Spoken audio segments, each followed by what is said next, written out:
Welcome back to another land vlog. Y'all seem to really like these land style videos, so I thought, why not come back outside and give the people another vlog here on my food forest, my 87 acres of land. If you love this style of video, go ahead and drop it in the comments. I mean, I'll keep making more, okay?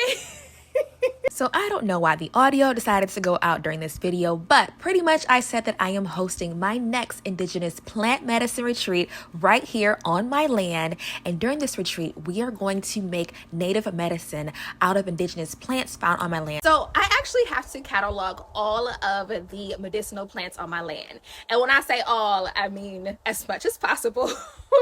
So far I've been able to catalog and identify over 40 medicinal plants and trees on the land. That is absolutely crazy, y'all. Okay, so I've been able to catalog about a quarter of the land so far. I have 87 acres of land. It's a lot of land, okay? So I've been able to catalog everything from the front of my property to back here. So I'm gonna take y'all along with me and show y'all all of the wild medicinal plants that I've been able to identify so far. And if y'all like this video or this style of video, let me know. If y'all like to forage, if I have some foragers out here, let me know in the comments, because you know I got 87 acres, so we can do a part 2, 3, 4, 5 of this video.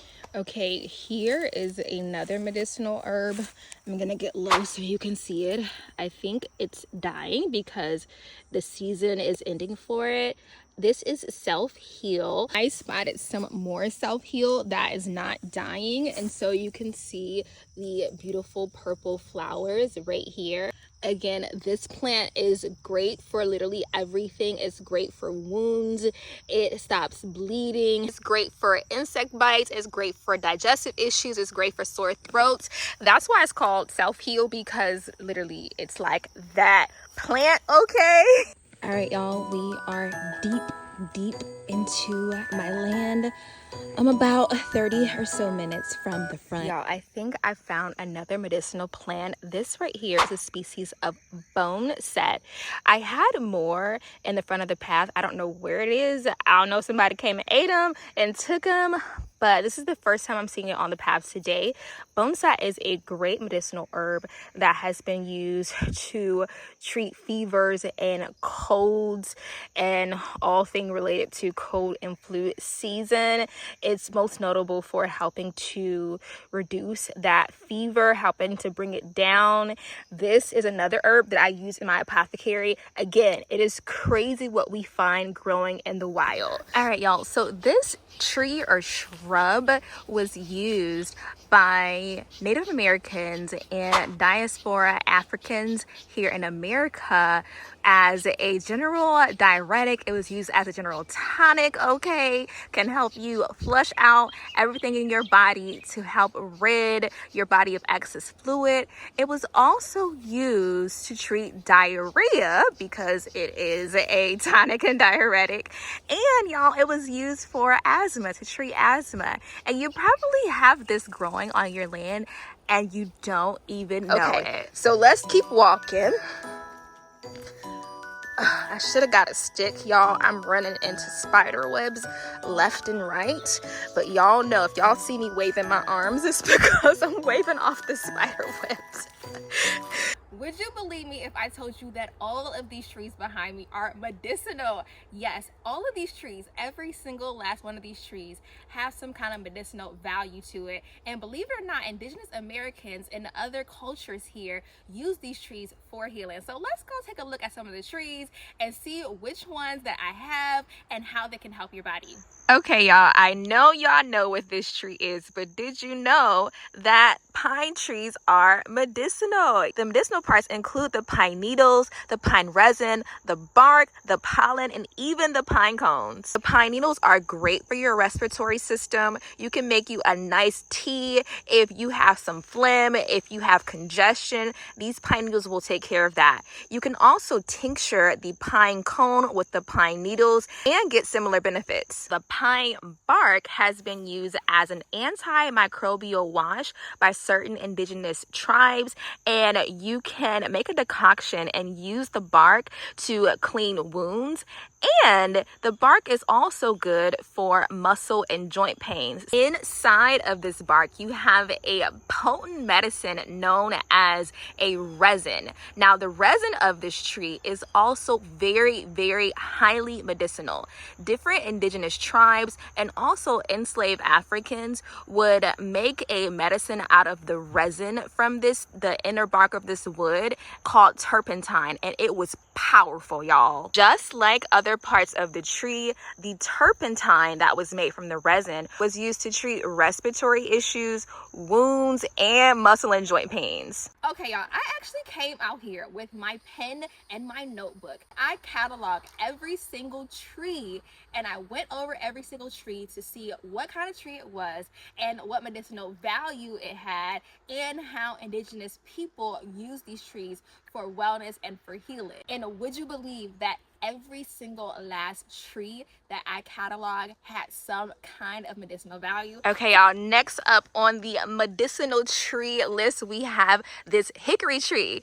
Now, hickory trees also produce an edible nut called a hickory nut. I'm gonna see if I can find some. Okay, this is the nut right here, and this nut is edible, and it supposedly tastes just like pecans. I've never tried it before, but this is ripe, so you can actually eat it. So if anybody has tried hickory nuts, please let me know. Now, different indigenous tribes use all parts of this tree medicinally. The sap of this tree was used as a sweetener, the leaves were used for headaches, and then the bark was even boiled and used to treat arthritis pains, also used for wounds, colds, and fevers. Again, another medicinal tree. And then this tree right next to it is an oak tree. It's too far up. Let me see if I can find one that's closer to the ground. All right, so this oak tree right here was also used, it was made into a tea to treat diarrhea, colds, fevers, coughs. It's also used as an appetite stimulant, and the tree was also used to improve digestion. Now, this is an oak tree, but this right here is a grapevine. This is a grapevine from native grapes right here in Georgia called muscadine. It's kind of like infused in between them. Okay, y'all, I found some more muscadine grapes. Y'all see them? They're not ripe right now, but they will be ripe in about like a month or so. I'm so excited to make me some wine and some jam and jelly from these grapes, y'all. All right, so I do have other medicinal trees. Like I told y'all, all of these trees are medicinal. So let me know if y'all want a part 2.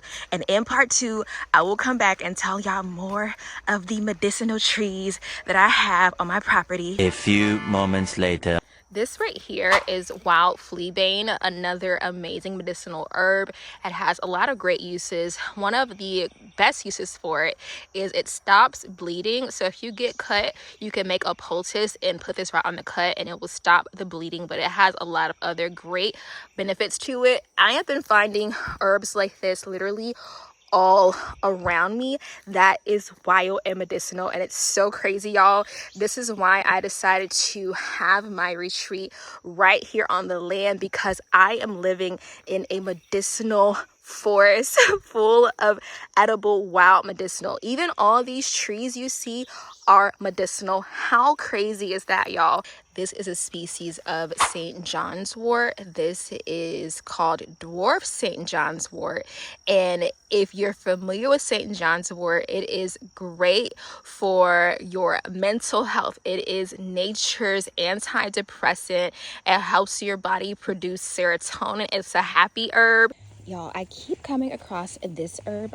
I am finding tons and tons of this herb. This right here is called rabbit's tobacco or life everlasting. By its name, it was smoked in the place of tobacco, but it has some great medicinal properties. It is great for your respiratory system, okay? Great for anything dealing with your lungs, bronchitis, pneumonia, any of these viruses, mucus, phlegm. Helps clear you right up. It also helps you feel good too. My partner is dealing with some lung issues, and I really do think that the earth speaks to you and tells you what you need, because ever since he's been dealing with that, I've been seeing this pop up all over my land. Look at nature, okay? All right, y'all, that is it. Hopefully you enjoyed this wild medicinal foraging video. Hopefully you learned something. And again, if you like to learn more about what is medicinal, about medicinal wild edible plants that you probably have grown in your backyard, let me know in the comments. Let me know if you're a forager, number one. Let me know like what level are you with identifying medicinal plants, and let me know if you've also found medicinal plants on your land. And if you want to join me for my next Indigenous plant medicine retreat on my land, if you want to learn how to make indigenous medicine out of plants that we forage for, if you want to learn how to use these plants during sacred ceremonies, if you want to learn how to use these plants for food and shelter, and if you want to learn how to survive off the earth like our indigenous ancestors did, go ahead and sign up for my retreat. I only got like 2 spots left, y'all. Okay, 2 spots left.